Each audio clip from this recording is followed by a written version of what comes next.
Hello and welcome to Anything Relevant. And today I'm going to review Indiana Jones and the Dial of Destiny, starring Harrison Ford, released in 2023. It also stars Mad Mikkelsen, and I'm going to give it a 7.5 out of 10. And here's my reasons for losing 2.5 marks. The CGI needs more work. Uh, the action beats at the beginning of the film, I didn't. I thought suspended too much disbelief, and it reminded me of the Crystal Skull. Uh, there also is dialogue that's dodgy throughout the film, not dominantly though. It's just here and there, and then there's story beats and scene transitions, going from one scene to the next. A film is like a pearl necklace. It goes from pearl to pearl to pearl to pearl until it's over. And each of these pearls contains a part of the story. And there's a lot of areas of this film where it's filled with air, and it makes no sense for the runtime. Like, these are the areas that should have been clipped, but they put dialogue there, expositional dialogue, which that's the biggest sign of an overcomplicated story. It's like when a writer wants you to know everything that's going on in their head, so they have it come out the mouths of the characters, so you can be on the inside of what the story is to them. Less is more. So that's part of where that 2.5 marks goes, is the scene transition, the story beats, and the dialogue.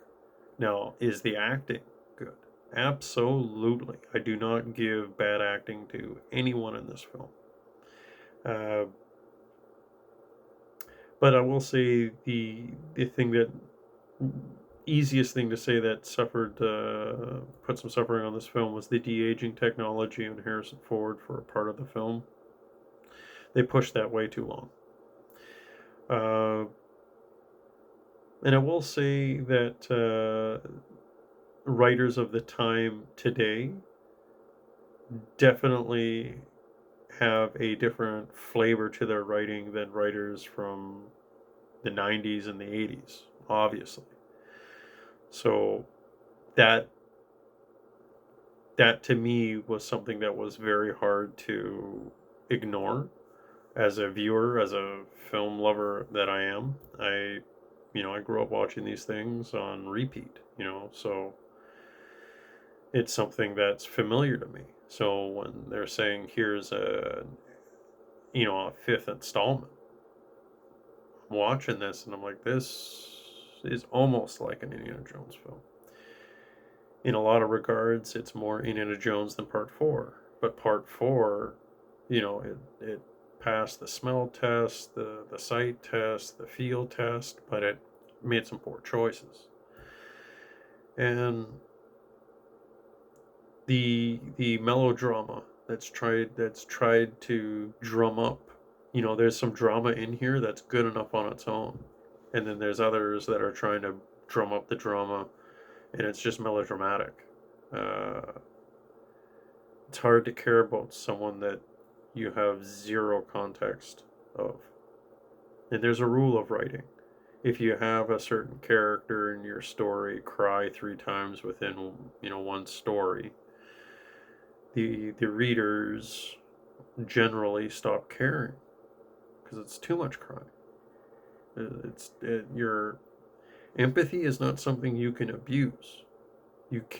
Empathy is like butterfly wings. You can't touch them.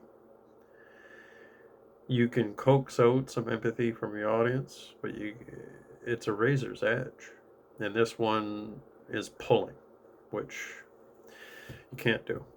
It uh, it it's demanding too much. It's not. This is an adventure genre, like something that is outside the realms of complete reality. So trying to get like sorry to use this example, but like a Life is Beautiful or Jacob Lie or a Schindler's List response. You can't pull that from the audience in a film like this. You can have some story beats that make you, put a lump in your throat and go, oh, wow, I didn't see that coming. But to try to pull from the audience like 3 or 4 times within one film, it's too much. So, Jumping the Shark, yeah, they definitely did that with the previous film, and they did it with this one as well. That's why it's not head and shoulders above the rest. So, it has stuff going for it. Like, I'm glad I watched it. I don't regret watching it, but I don't think I'll watch it again. Like I think I've watched the Crystal Skull one maybe like 3 or 4 times. No, more than that. I've put it on the background doing like a 4 movie marathon, while I'm doing something else, just to have some noise on. I've done that. So yeah, I've seen it more than that, but this one I don't see myself going back a lot. So take that for what it's worth. I just think that the drama that happened behind the camera, because this film was when it was completed over 2 years ago. This movie was done 2 years ago, completed, front to end, but it was deemed unwatchable by test audiences. It was test screened on multiple screens with hundreds of people, and it was deemed unwatchable. So then they edited a lot, and it was still deemed unwatchable. So that's twice they tried to release it. But then they just refilmed, like for 3 months, which is like half a movie. So then they stitch it all together, and then you got this film. So yes, it is a Frankenstein's creation. Absolutely is. So to me, what makes sense is that it being quoted unwatchable means that they brought in a you know, different direction in the story. And they reshot some scenes. So when you watch the film, I feel the bad parts are the old parts. It's the only thing that makes sense. So the new parts are probably the parts that I enjoyed the most. So there's these elements at play that might not be important to a lot of people that view films. But when you know what's going on behind the camera, it can really explain a lot what's going on in front of you when you're watching it. For example, The Mummy 2.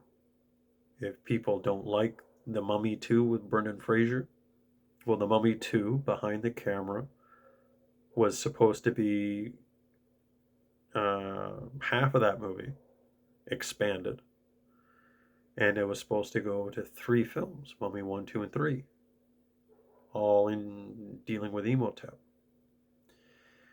But the behind the camera politics, they said, no, you get a sequel, you don't get a trilogy. So he was told he would never get part 3, and he combined part 3 with part 2. So when you watch that film again and you're wondering why are they going through everything that they're going through, just understand that that film is 2 films compacted into one. And then like a decade later they make part 3 anyway. And because he did what he did, he can't undo it. So he makes a completely different film. And it bombed. So when you know the politics that's going on behind the camera, you can understand what's going on in front of you. There's been a lot of films in the last 10 years that have been deemed unwatchable, shelved for a year, 2 years, 3 years, and then 3 months refilming.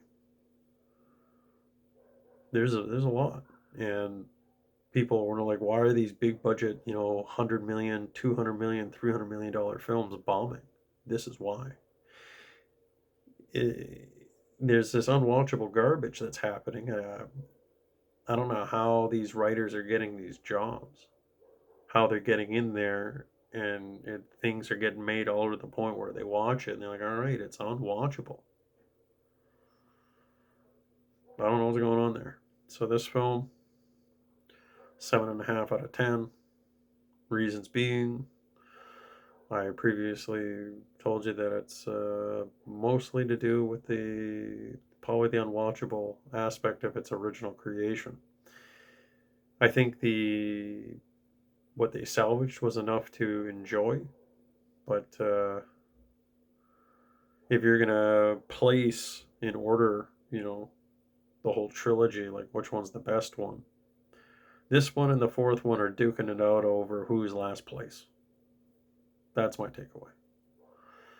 So if you're going to think about watching it, go in with low expectations. If you do, you will enjoy it. If you go in with high expectations that it's supposed to be an Indiana Jones film, this movie will 100% disappoint you. Lower your expectations, have some fun. That's my recommendation.